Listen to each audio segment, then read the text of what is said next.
Hey, Howard. In case you need a lawyer, here's my business card. I'm attorney Howard Ankin. Oh, hey, Howard. If you or someone you know has been hurt at work, Ankin Law can get the medical bills paid, the lost wages reimbursed, Oh, hey, Howard. and the compensation you deserve.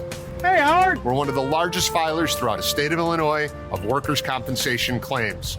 We're here to help. Call 312-6-million. Injury law made personal, that's Ankin Law.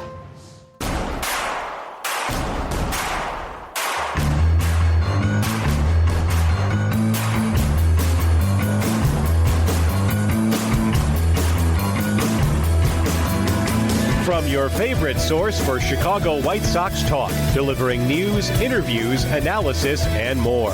This is the Sox Machine Podcast with your hosts, Jim Margulis, James Fegan, and Josh Nelson. Thanks, Rob, and welcome to a new episode of the Sox Machine Podcast. I'm your host, Josh Nelson, and it's Thursday night, April 16th, 2026, as we record this show.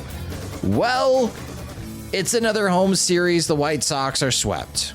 Their home losing streak is now at 6 games as they had a 3-2 lead heading into the 9th inning against Tampa Bay on Thursday. It appeared that Everson Pereira had a big moment by hitting a go-ahead home run in the bottom of the 8th inning, but Sir Anthony Dominguez gave up a home run, Lucas Sim walked in 2 runs, and the White Sox are now 6-13 on the season, which is the worst record in baseball. Again. Later in the show, James Fegan will join me to recap all the action from right field this week. Does the White Sox front office feel the angst from fans about another bad start? What should we expect to see from Noah Schultz in start 2 this weekend against the Athletics? And what's the plan in getting this offense back on track? This series against Tampa Bay was highlighted by the Major League debuts of Noah Schultz and Sam Antonacci. More MLB debuts are incoming, which will mean more roster churn for the White Sox. Through 19 games, 37 different White Sox players have appeared in a game, and that doesn't include Kyle Teal, who again hasn't yet to appear in a game, but will be going on a rehab assignment soon. First, let's hear from White Sox General Manager Chris Getz on the timing of calling up Noah Schultz. Schultz obviously is a big part of our future. He's been throwing really well in Charlotte.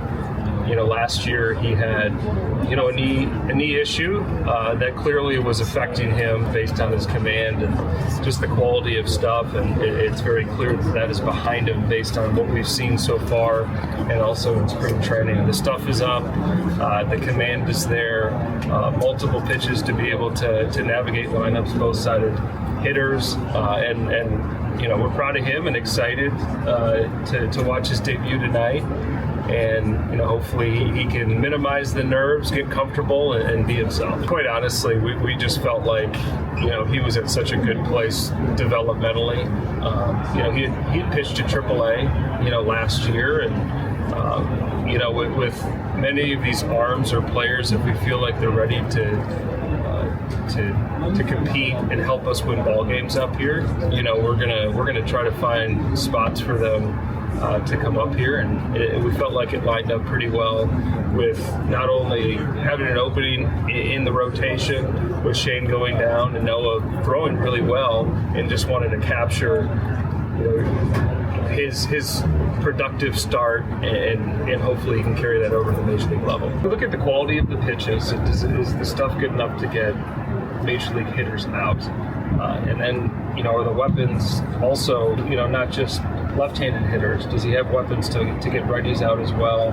Look at how well he's getting ahead of hitters, staying ahead and putting guys away in kill counts, and it showed the capability of doing that. So there was enough there for us to be comfortable. Obviously, you take feedback from the AAA staff, player development, our pitching group, our major league staff, based on getting to know him, through spring training and in the last couple of seasons. So, it was unanimous that this was the time to bring him up. And needless to say, we're excited to have him here. Nerves got to Schultz in the first inning as he threw 33 pitches and allowed 3 runs, but he was able to bounce back nicely, getting into the 5th inning and finished his outing by striking out Tampa Bay's Jonathan Aranda. Schultz's final line was 4 1/3 innings. He allowed 3 hits, 4 runs, 3 of them earned, walked 4, and had 4 strikeouts. Post-game, Schultz shared that he has plenty to learn from his MLB debut. Good, a lot of stuff to learn off of. A lot of things that I was proud of. A lot of things that to work on this week. What were the things you were proud of? What did you like about the? Bounce back after the first inning. I think I kind of got ahead to hitters a little bit more. I think they were definitely nervous the first inning and nervous the whole time. But things that definitely to work on and could be the first one on the way.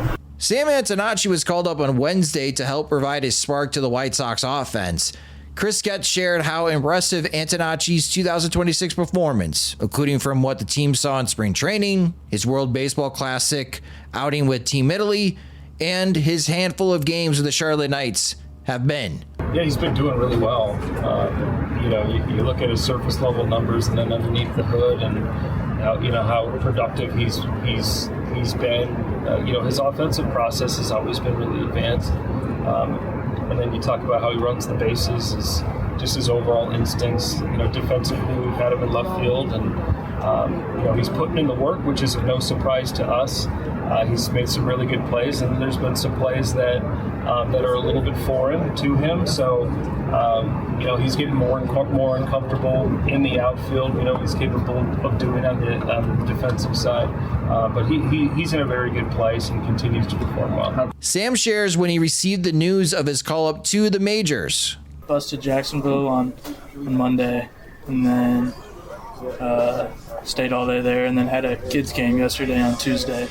And then was just getting ready for bed and laying in bed, and Chad came and knocked on my door at like 10:30, 11 p.m.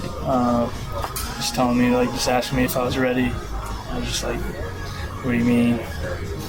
I'm about to go to bed. And he's like, you ready to go to the big leagues? And I said, heck yeah. And then just got on a flight this morning, and here I am. Antonacci did comment about the rumors from social media regarding the news of his call-up. Obviously, my phone blew up a little bit and had to turn it off because I had no idea what was going on.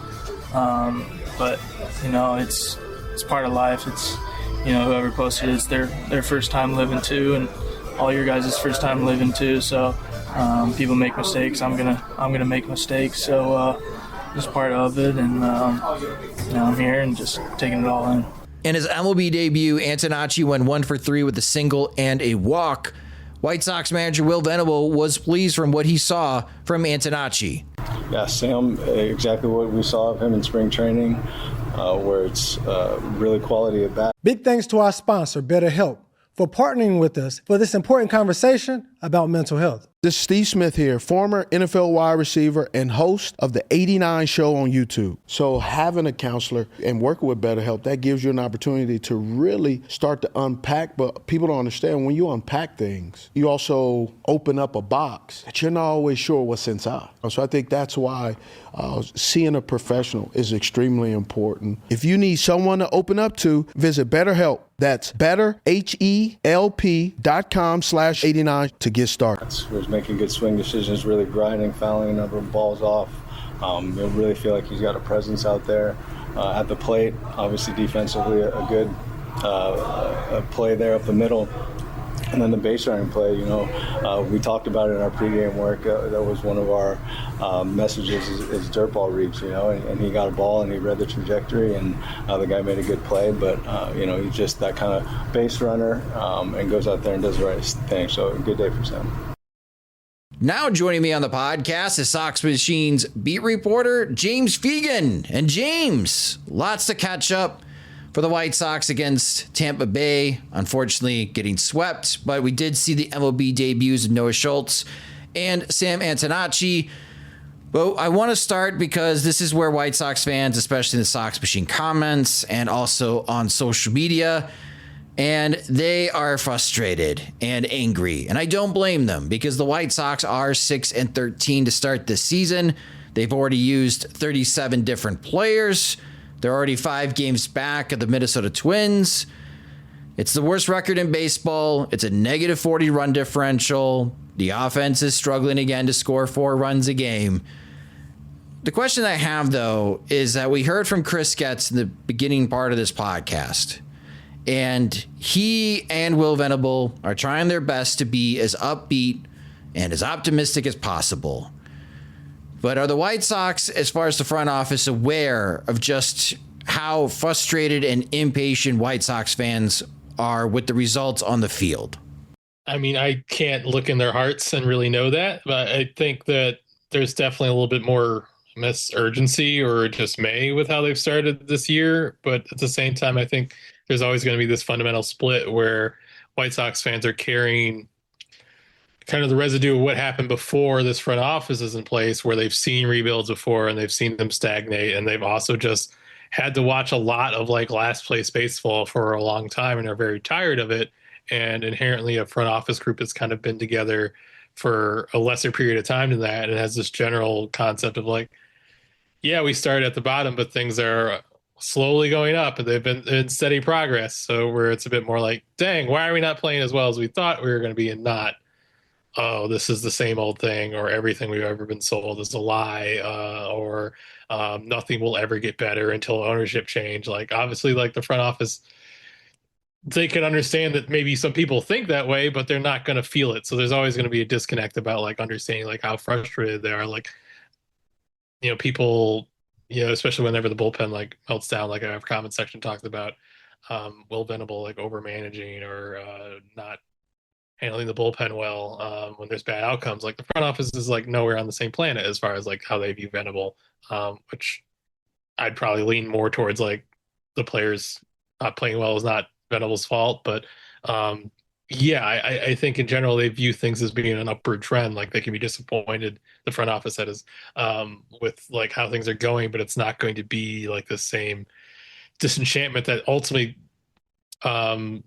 goes back to just like, is this worth paying attention to? Is this going to get better, you know, in any reasonable period of time? And if not, I can kind of tune out. So that disconnect is always going to put like such a gulf between like how they interpret different events, or like how mad or frustrated any Getz or Venable presser is going to seem, as far as like feeling like they're stuck without improvement. Cause like for them, it's just not been the same period of time. It doesn't have the same baggage. Like I feel like even as beat writers, we catch ourselves asking questions of Venable, like he's not going to have the proper context to really answer, because he doesn't, like, none of 2024 has any effect on him or how he views his job or even the players he's with. Like, there's just not even that kind of, let alone like saying stuff like, oh, is Antonacci's base running going to be like Nick Madrigal's? Like that is no like concept to him, even as someone who like overlapped maybe with Madrigal at the Cubs. Like, it's just not the references, the residue, the memories that, you know, kind of haunt White Sox fans when they see bad baseball. Like, they're not present here. So you're not going to get your rage kind of mirrored back to you and affirmed by this group, because they just see it differently. They came at it differently. No, I get that. Especially with Will Venable, because look what he's working with right now. It's been a lot of churn. As I mentioned, 37 different players already for Will Venable to try to put out a lineup and navigate the choppy waters heading to the bullpen on trying to win these games. I don't think Chris Getz has the same excuse. Getz has been around for a bit. So I'm curious if this continues for another month. Just how hot are those torches? How pointy are those pitchforks from White Sox fans? I think that's where a lot of the disdain right now is pretty focused on either Chris Getz or Jerry Reinsdorf. I think the concern is the pitchforks get put away and they just stop caring. I think apathy's the enemy. Pitchforks are people who are still plugged in and like live and die with this and care about or frustrated with the first couple of weeks of what's another rebuilding season. Like what the risk is just more and more like, this is just not worth paying attention to. This is not a reasonable progress. I don't see like the next future star or like best player on a division winning team on this roster. Like, what am I waiting for type of viewpoint. That's what you're really fighting against, I feel. Yeah, and the White Sox will fight against that in August when training camp starts with the NFL, because of just how good the Chicago Bears are. So if this doesn't turn around for the White Sox, yeah, I could see a lot of White Sox fans being like, all right, time to tune out. Let's get ready for football season. as it starts in September, and that's still a lot of White Sox baseball. They want to garner attention from their fans, and of course, we would still love to have your guys' attention through that span as well. So I'm being optimistic that play can turn around for the White Sox.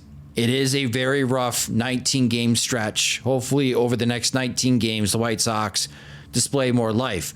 And I think that's why Chris Getz made the moves that he did for this series, James, by calling up Noah Schultz and Sam Antonacci to provide some spark for the White Sox. Obviously, the debut for Noah Schultz, not what he intended, a really rough first inning. But after that first inning, it seemed like he bounced back quite nicely. Was there any particular mid-game adjustment that Schultz made starting the second inning to get back on track? Mostly it seemed like throwing strikes. You didn't really see him turn to his secondaries. He said he didn't feel like he had his best slider. As Jim wrote, like we didn't see the changeup at all. And Caro was pretty upfront. Like we started shifting towards one, he could get in the zone with the cutter, so they started mixing that in, and he just seemed confident with his fastballs. Like he was overthrowing everything, but like that worked pretty well with the four-seamer. So it was just more, I guess, a more conservative game plan in some respects. I don't know if like trying to get Chase is a conservative or attack. Whatever. He was attacking the zone with velocity. It was more like, let's not have you get behind. Let's not do these long at-bats.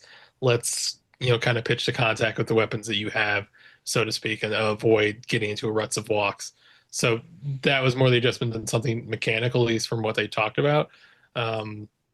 Ideally, it doesn't seem like the slider was poor in terms of action. It's more in terms of like seeing him overthrow it, I guess, to see it like tick up more as velocity and just obviously not locating it. So I don't think it's a weird big adjustment to the next start other than calm down, or you don't have God, what was it, 500 estimated people, friends and family in attendance of the game? I think I heard him like chatting about like I invited everyone I basically have ever met there. So very charged up atmosphere. The Noah Cam that CHSN used, that I'm glad we're not putting we learned not to put more pressure on the prospects from the last week. Yeah, so I think just settling in is really the goal for him. Okay, so maybe this upcoming start on the road for Noah Schultz could be a nice blessing, as he is the probable starter on Sunday against the Sacramento A's. And just quickly running through your pitching probables for that series. Friday night, this is an 8:40 p.m. Central Time start. Davis Martin will take the ball. Davis has been pitching very well against old friend Aaron Savali. Saturday afternoon, this is a 3:05 p.m. Central Time start. Eric Fetty, who's also been pitching well for the White Sox, against Luis Severino. Severino really struggles pitching in Sacramento, so maybe there's an opportunity for the White Sox offense to pick up. And then on Sunday, it's a matchup of lefties. Noah Schultz making his second start against Jeffrey Springs, the lefty. He's been very good for the Athletics. He's got a 1.46 ERA in 3 starts. He's 3-0 on the season. That's a 3:05 p.m. Central Time start. So this second start on Sunday for Schultz, is there anything in particular that you are going to be paying attention to, James, to see if progress is being made? I mean, everyone will be watching command. If he doesn't, walk or run in, that's kind of, the sort of control that we're used to seeing with him. Is someone who, when he's been healthy, has been a controller. But secondaries, I mean, especially watching it on TV, the sweeper is like a very visually striking pitch when it's on, and earlier portions of his career, and maybe still an argument now, there's a lot of argument that was like by far his best pitch, with other things like not even being on the same grade. So more than even like seeing his changeup, which it seems like he's got to be working ahead to really start to incorporate. I'd love to see a game that like is dominated by his sweeper.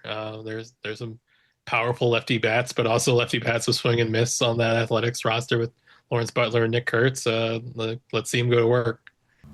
Could we see 90 pitches from Schultz if he's feeling pretty good? And it seemed like 80 pitches was going to be the max for him in his debut. I think he's in that neighborhood. I think it depends a little bit on game to what he gets pushed to. If it's whether it's facing the lineup a third time through, which they seem very avoidant of at this stage, or exactly what slate handedness he'd run into as you're pushing him to the end of his outing. I certainly don't think it's just going to be like 100 pitches anytime soon, or 3 times to the order and not think about it. But they have like obviously some pretty conservative or aggressive pulls, conservative extending their starters with the way they pulled Anthony Kay on Thursday.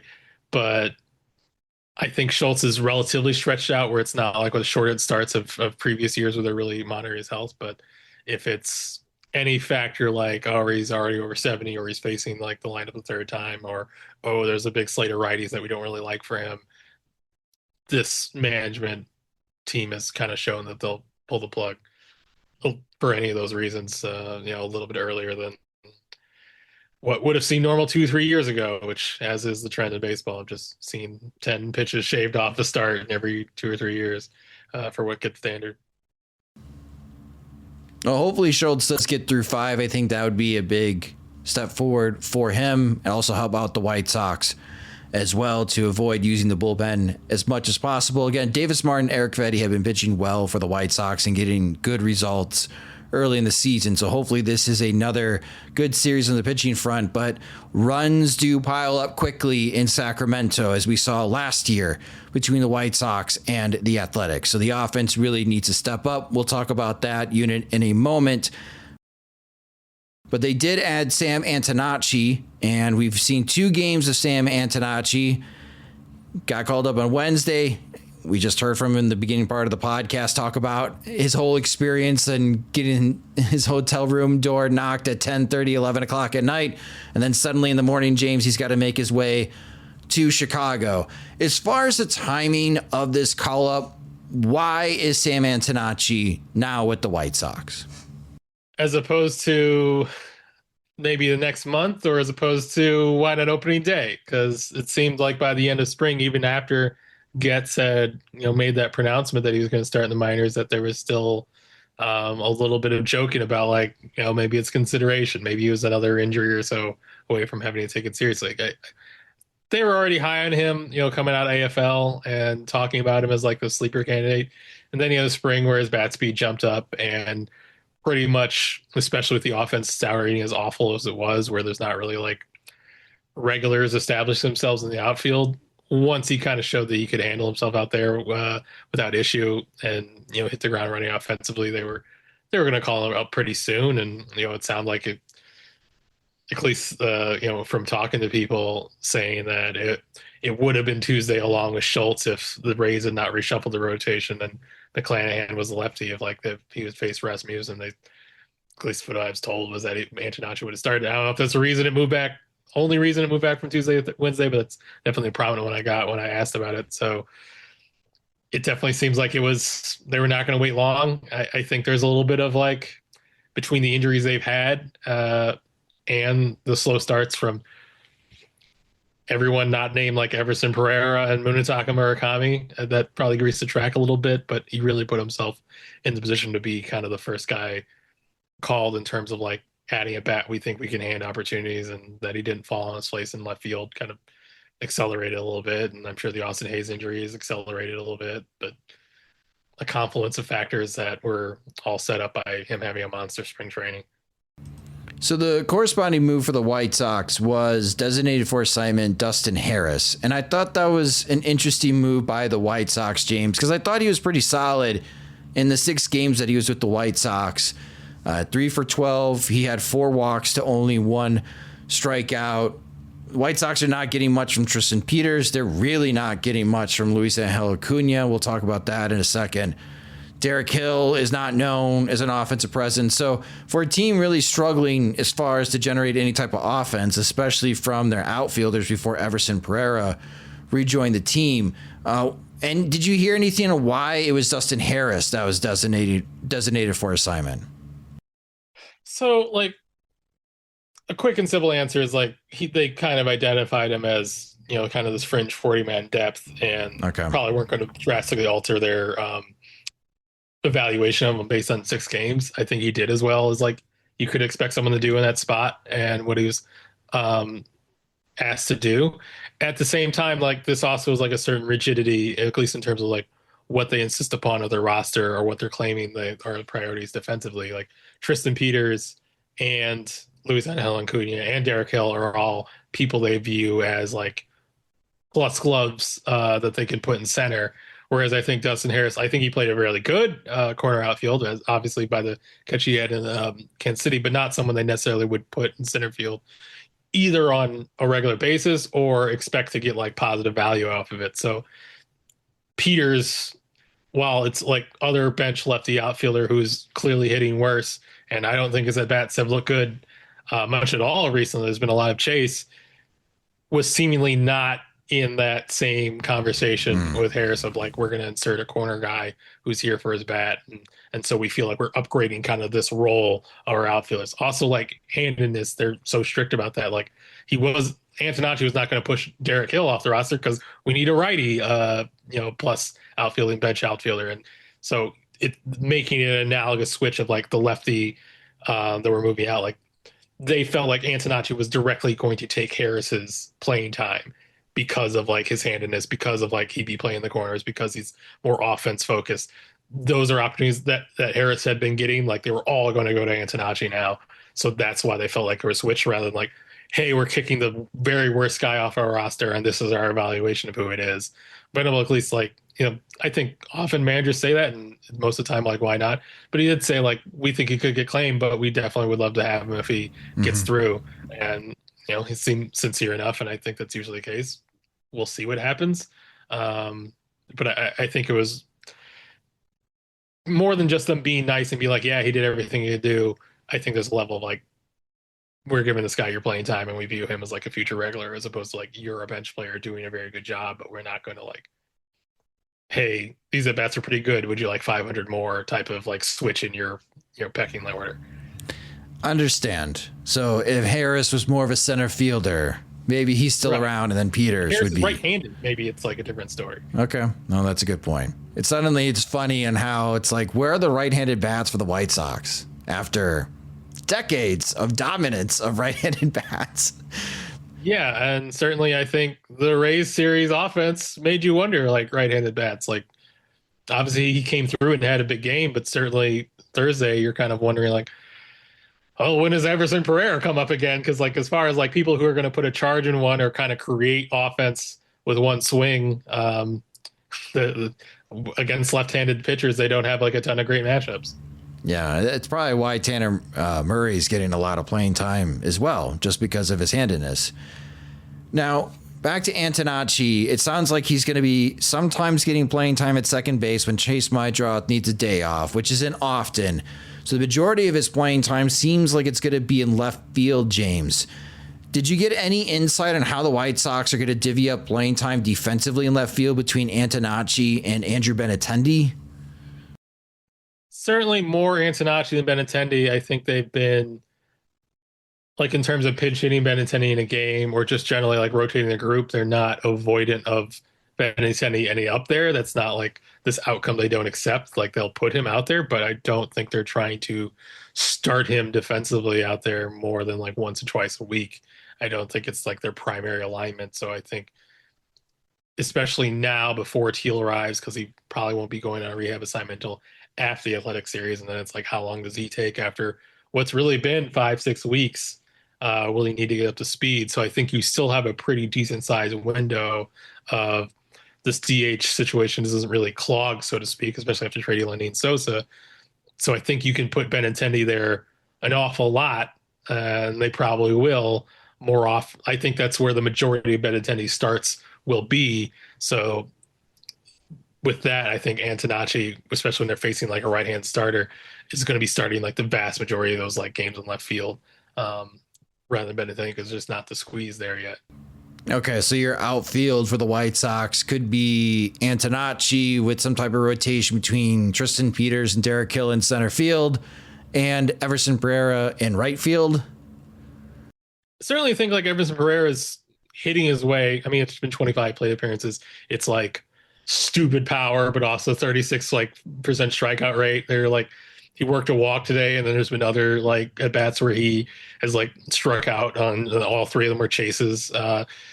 He doesn't seem like it very much like seems like someone who's like having a hot first week of spring training, but like everyone's clearly still figuring it out. But like it's mostly just him. But to his credit, he's been able to like put the charges into the balls he's kind of locked in on. But I don't know if like, oh man, he's red hot, play him every day, or if it's like we're still going to see fits and starts of like a guy who really didn't get to play that much in spring and then got hurt right at the start of the regular season, kind of feeling his rhythm. Hopefully he's actually just so talented that he's matches throughout this period. But it also is like, as much as he seems like the offensive bright spot right now, it's like this guy needs to settle in. I wouldn't put like everything on him right now. At the same time, like batting him cleanup is a perfectly rational choice. So that's just kind of the position the offense is in.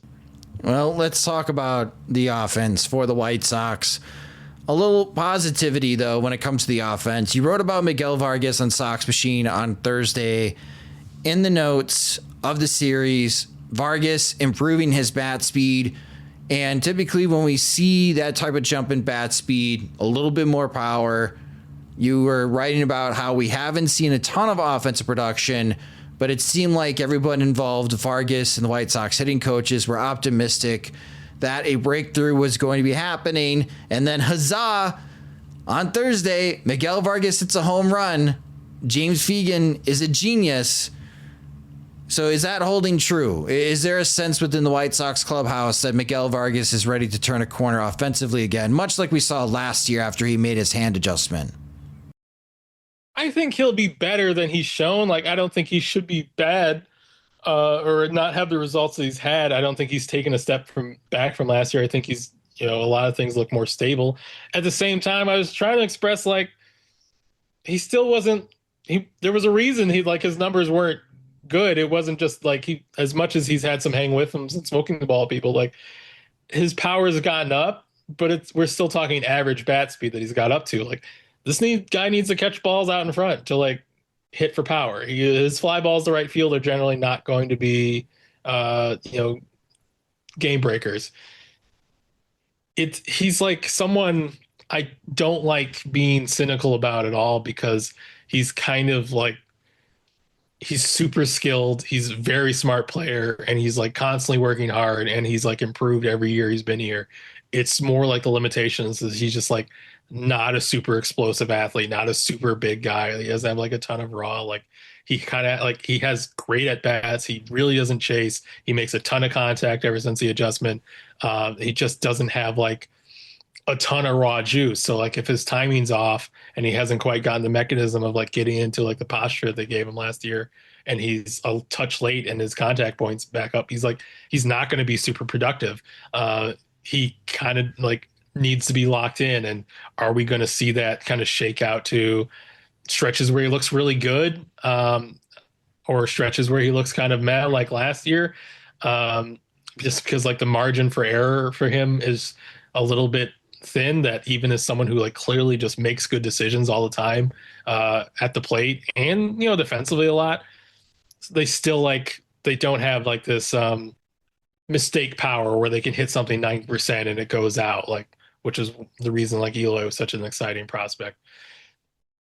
The same thing like defensively a little bit, where like you'll see him make great plays. You can see him like when he's really conscious, he needs to speed up his timing for like Bobby Witt.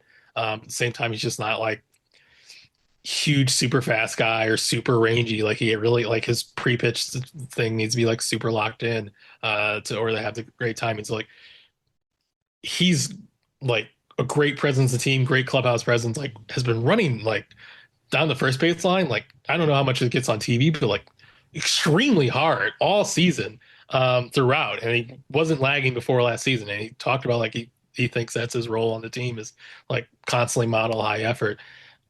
I just think it's a lot more of the toolkit to be a solid player, and so much of like this lineup having right-handed pop is like him being at his absolute best in a way that we see it at times, but are we going to see him continually prove where it gets really consistent and he's like a 110, 120 WRC plus guy, or is he someone who can be making great pitch selection choices, but if he's a tick off, goes through kind of these cold stretches and his season kind of waxes wanes, and like he's a solid big leaguer, but not necessarily someone who can stabilize an offense that obviously has no one outside of like Pereira really like playing over their head right now. The just the lack of like a star on this team who like even his bad months are kind of productive is kind of shining through. And I think Colson's kind of almost there because like his good games, he takes over a little bit because of how much power he can produce. But obviously like his offensive profile isn't stabilized where the valleys like one he's in right now are, he still gives you average offense. So I think it's the lack of like having like someone who's does so many things well or like kind of so easily comes into some production that 3, 4, 5 guys getting cold doesn't make the offense look really bad. They just don't have like someone who's just like a consistent belt. They don't have a Jose Abreu. They don't have like a Canerco who's just like consistently super good. It seems like Murakami's a solid player from the early going. We'll see how much like stabilization with the breaking balls, but like Vargas just feels like not a player that they like have repeated over the course of the roster, but like that's kind of their core of like guys that we're still trying to figure out, like, is this, a solid rotation guy or like a real, prominent player, above average player who is the core of a division winning team. And right now you look at this lineup and like, it feels like that's unsettled question for pretty much everybody. Well, one of the guys the White Sox are hoping can carry the lineup is Munetaka Murakami. He has 5 home runs in the season. He's got a 763 OPS, 346 on base percentage, slugging 417. You would want that to be higher. Batting average, let's ignore that for a second. Or actually, let's just amplify it because he's batting 167. And as far as the base hits, he only has 10 hits this year. It's 5 singles and 5 home runs for Murakami. James, is Murakami stressing about the lack of base hits?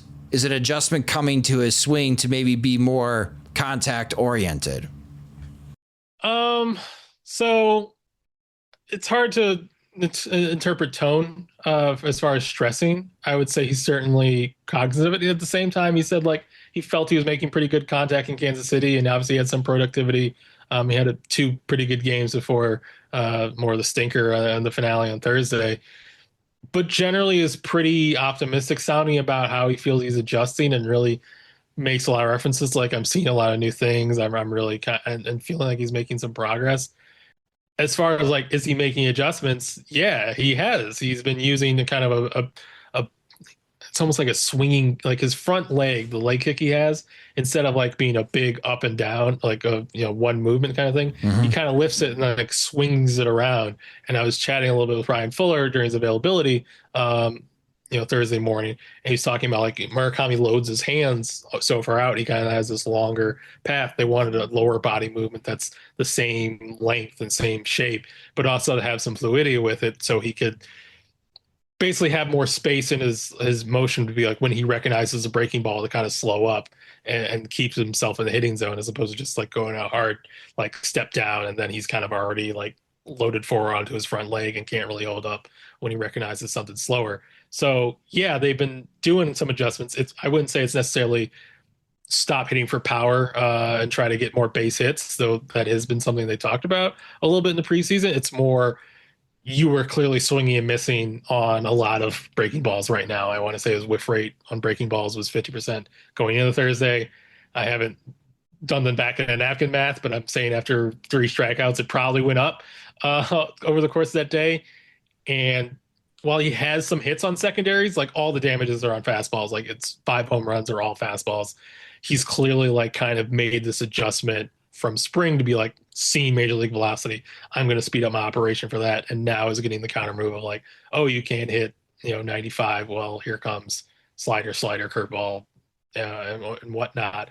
And is he too sped up to have the mechanisms to adjust to that? And then trying to build that into a swing of, hey, if you see something like putting you in a position where you can kind of stop and recognize, or just kind of hold your weight back that extra hair of a second you need to. So yes, I guess to all your questions, but hopefully that shows the kind of laborious nature of slowly kind of adjusting somebody and how you kind of have to respond to problems as they come up, as opposed to like tap them with the wand and give them their magic swing in February. It kind of has to go in stages where they're responding how they're being attacked. Well, it does, again, bring back the whole long time battle of using batting average as a metric compared to on base percentage. I mean, at 346 on base percentage, that's fantastic. And like, to back up your point, like if opposing pitchers are afraid of throwing fastballs to Murakami because they don't want to get burned, well, the walks will still continue to pile up. So as long as he's getting on base, he's helping move the line for the White Sox. It's just that this entire offense is just sputtering right now. So even though Murakami walks, it just doesn't seem like there's a ton of benefit right now. And the White Sox could use some of that beautiful instant offense that Murakami can provide in home runs. But if opposing teams are afraid of throwing fastballs, then it's mostly just going to be walks from Murakami. So I was just curious, with his adjustment to the major league life, is he worried about the lack of hits? But we'll continue to see what adjustments he makes. He doesn't seem like it. Like, I think they've been telling him like walks have to be a big part of your game. That's just how you're being attacked, and I don't think they want to sacrifice for hits. What he's good at, so to speak, in terms of like, let's allow you to take big leverage hacks for power. That's your game. That's what you're demonstrated at. Let's make sure your strength stays intact rather than trying to improve this weakness. But I think they're a little hesitant to like turn away from his strength to do that. I would just think like in terms of the triple slash, like this last two numbers that are really production, so to speak. The first one's more descriptive. And I think in terms of like the production, certainly expectations coming in the season and it being his first 3 weeks in the league, you're kind of happy with those. But clearly like Murakami's not your man to feel super good about. We got a runner on second with 2 outs. We just need a knock. Yeah. Maybe these aren't the greatest at bats. At the same time, if you have bases empty and you're down 1 with 2 outs and Murakami's up, maybe you feel like you're still in the game more so than, if Chase Mydroff's up, they might, attack him in the zone a little bit and get things over with, just because those are different type of players. So yeah, there are limitations there, but I think on balance, as freaky as it is to say about somebody who's hitting 160, 170, especially before Thursday, like the contact rate was not like this huge red light. It was more like, oh, it's the same as Japan. He hasn't experienced a drop off and he's productive in Japan, so he can be productive here with that. Yeah, it's a different story when you're comparing Murakami to Colson Montgomery, where Colson Montgomery's OPS is 130 points below Murakami, where Montgomery's on base percentage is 274, slugging 359. This show has been a dour enough as is, so we'll hold off that conversation about Colson Montgomery. We'll give him another weekend to see how he fares against the Athletics and if he's able to boost his numbers a little bit. Want to change the topic to something happier, like the base running errors from the last 2 games? No, we're gonna. Anthony Kay saying he only got told he's coming into the 6th hitter 10 minutes before the game started. Yeah, and see me napping about that. It's not a positive topic, but the last one I do want to touch on, because just watching him in the stands, and this has also been a growing question of what does Luisangel Acuna do for the Chicago White Sox? And it's tough when looking at his overall production. It's a 170 batting average, a 211 on base percentage, and it's slugging 170. That's a 381 OPS. It's pretty clear Acuna's having a very tough time getting the ball in the air, driving the ball in the outfield, missing all this wonderful power we were hearing it from the winter ball. Luisangel Acuna, and center field sometimes has been an adventure with Acuna. And I'm really wondering, like, this is a bad first impression, especially with the Luis Robert being traded to the New York Mets deal. We know why the White Sox made that move. They needed to free up money to make other moves in the offseason. But do the White Sox have a plan to get some more production from Acuna? Because when he gets on base, he can steal bases, and that helps out the team, but he's really struggling just to do that. Yes, there's a plan. It's obviously not going well. Okay. Okay.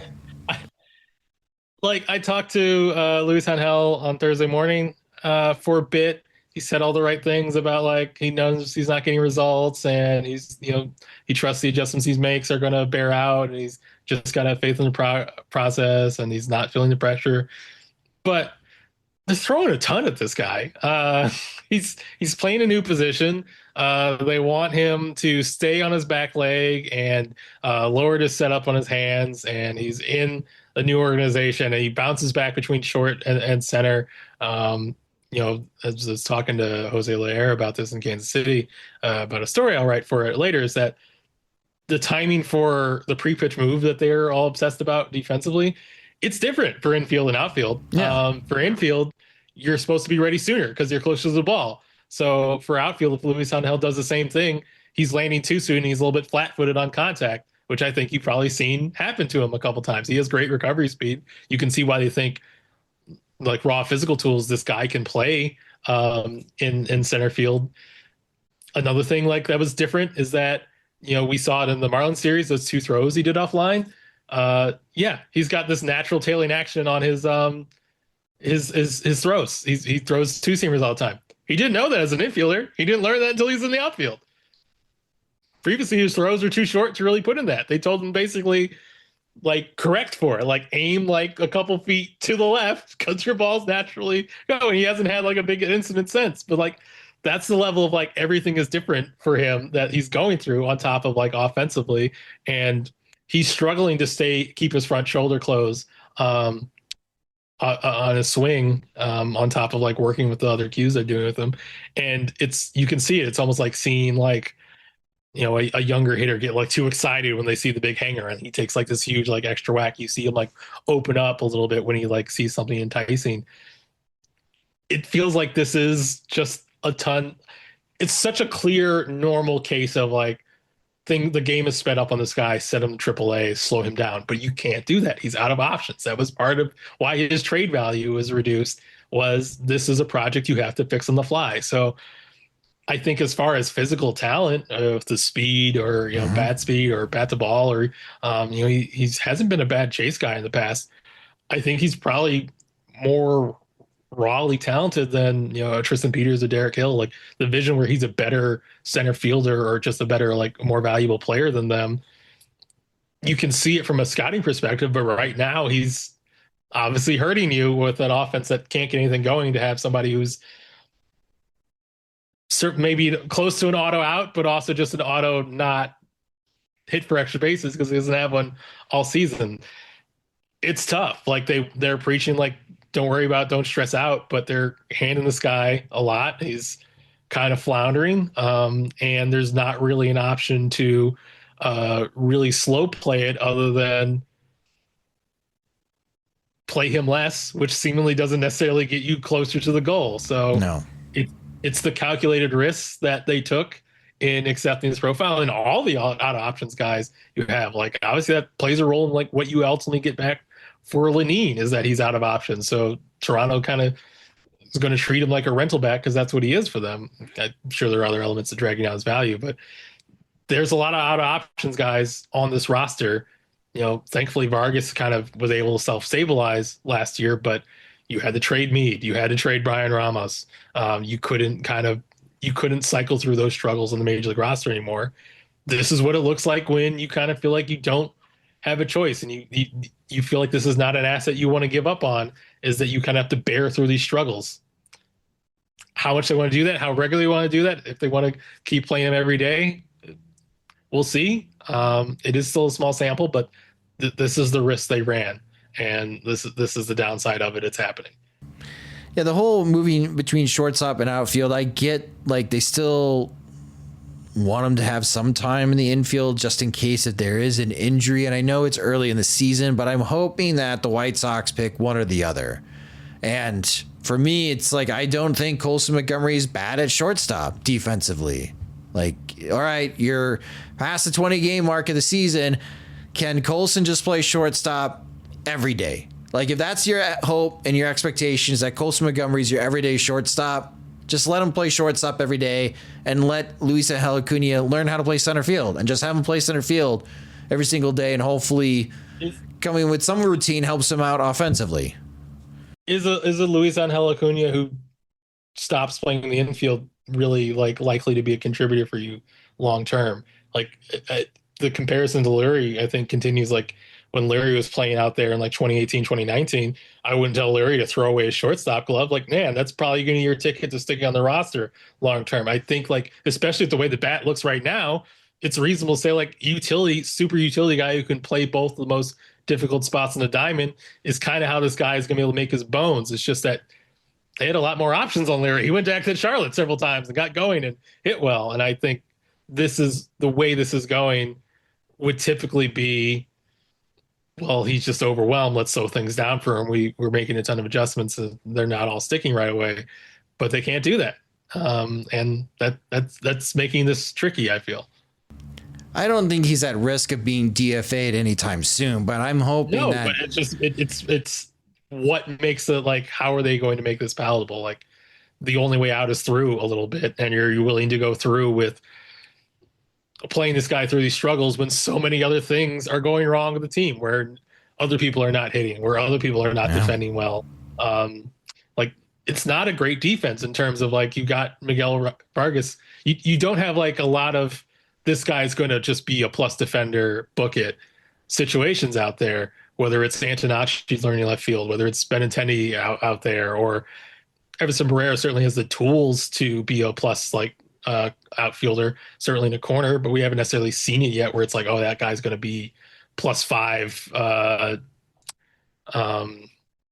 outs above average. You could book it every year. That's not really established. Like Murakami's learning first base. Like Chase Mydroff's, I think, a pretty good bet at short, and Colson's numbers have been pretty good at short, but Caro's unproven behind the dish. Like when you start thinking about it, especially since Luis Robert's gone, like as far as like who's our sure thing good defenders in this team that we want to be built around defense, they don't really have that many.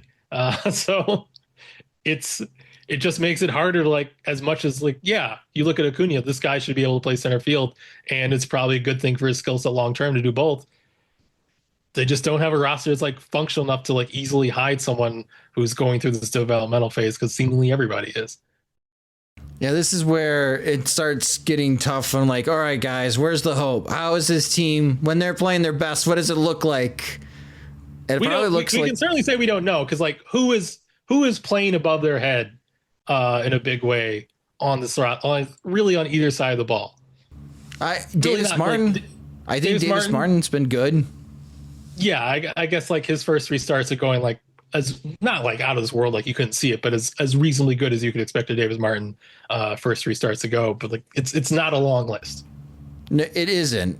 In the last 13 games of the White Sox run prevention side have only allowed 3.69 runs per game. Let's call it 3.7 runs per game. After the first 6 games of the season where they allowed 52 runs, they've only allowed 48 runs in the last 13 games. That's really good. Like the starting pitching, I've been pleasantly surprised. Yeah, Sean Burke got beat up a little bit by Tampa Bay. Noah Schultz wasn't on the mark. We'll see what happens in Sacramento, because again, the Athletics, a lot of high-scoring games in Sacramento since they've been there. But if the White Sox starting pitching holds up like they did last weekend in Kansas City and gives them a fighting chance, that seems to be the path for this White Sox team to get wins right now, is that they're winning 3-2, 4-2, or they have to pitch a shutout, because it's a tough way to live. It's a tough way to live with the offense sputtering as is. Right. Almost like my argument for hope would be like, there's nothing going on right now. It's like, oh, this is unsustainable. They can't keep riding this hot streak forever. It's definitely like you're seeing the downside, and who knows like how well they pull out of it. But there's not a lot of places on this roster where it's like, well, this horseshoe is going to fall out at some point and we're really going to be screwed. Like there's not really a lot of profiles like that. Most people should regress up in some fashion. It's just a question of how much. Yeah, well, hopefully it sounds like Kyle Teal could be going on a rehab assignment, as you mentioned earlier. We'll see how long that he needs.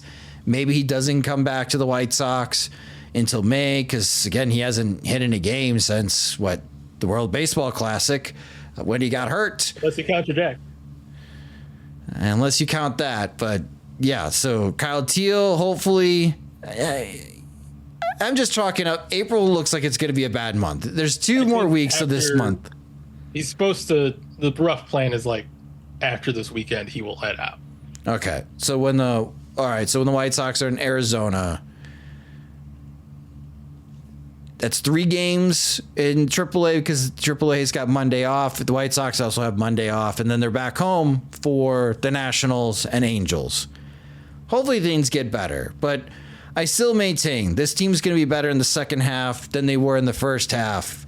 I was just hoping that the floor was very similar to what we saw and how the White Sox finished last year, but they're missing some key guys from last year, like Kyle Teal.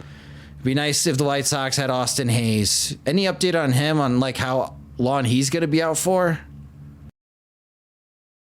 He was definitely more optimistic in Kansas City. Okay.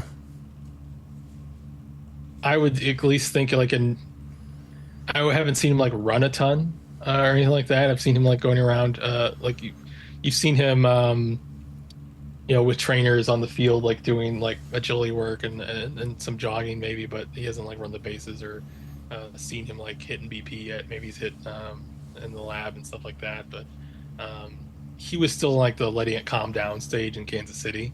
Okay. So I think like we're starting to get him a little bit more active, but I certainly wouldn't expect to see him within the next 2 weeks. I just hope at some point we see what was the attended lineup for the White Sox to start this season. But they haven't had it. They haven't had it. Lots of injuries, lots of roster churn. I'm sure there'll be more. Like, with Brooks Baldwin like ripping off a cast like a wrestler. I'm sure there'll be more roster moves made. This end of the year sport call. There's going to be a lot of players on it. A lot of players. But that will do it for this episode of the Sox Machine Podcast. Thank you guys so much for listening. Again, we'll be covering all the games that the White Sox had on the road to Sacramento against the Athletics this weekend. Late night baseball Friday night, but afternoon baseball on Saturday and Sunday. You can read as far as our recaps and all the news on SoxMachine.com. But thank you so much for listening to this episode of the Sox Machine Podcast. If you just discovered the Sox Machine Podcast, you can subscribe to the show wherever you listen to podcasts, such as Spotify and Apple Music. Check out our videos. We got a lot of videos on our YouTube channel now at youtube.com/SoxMachine. Post-game press conferences, interviews, analysis, a lot of content over there. So if you want to see more of us on camera, check out our videos at youtube.com/SoxMachine and follow us on social media. We're on all the platforms at SoxMachine. You can follow James at JR Fegan. You can follow me at SoxMachine_Josh. If you enjoy our work and want full access to all of our coverage of the Chicago White Sox, Major League Baseball, and the upcoming Major League Baseball draft, sign up to become a Sox Machine subscriber at SoxMachine.com/products. Monthly plans start at $5. We do have discounts for annual subscriptions. We also have additional tiers of support that give you additional benefits. We have a couple spots open in our Veterans Committee. Our VC members have been enjoying the group chat and having direct access to James to get all the news of what's going on with call-ups and such. So if you want more, you can get more. Sign up at SoxMachine.com/products. The Sox Machine Podcast is a production of SoxMachine.com, your home for all things Chicago White Sox baseball and part of the Blue Wire Podcast Network. Alongside James Fegan, I'm Josh Nelson. Thanks for listening and watching.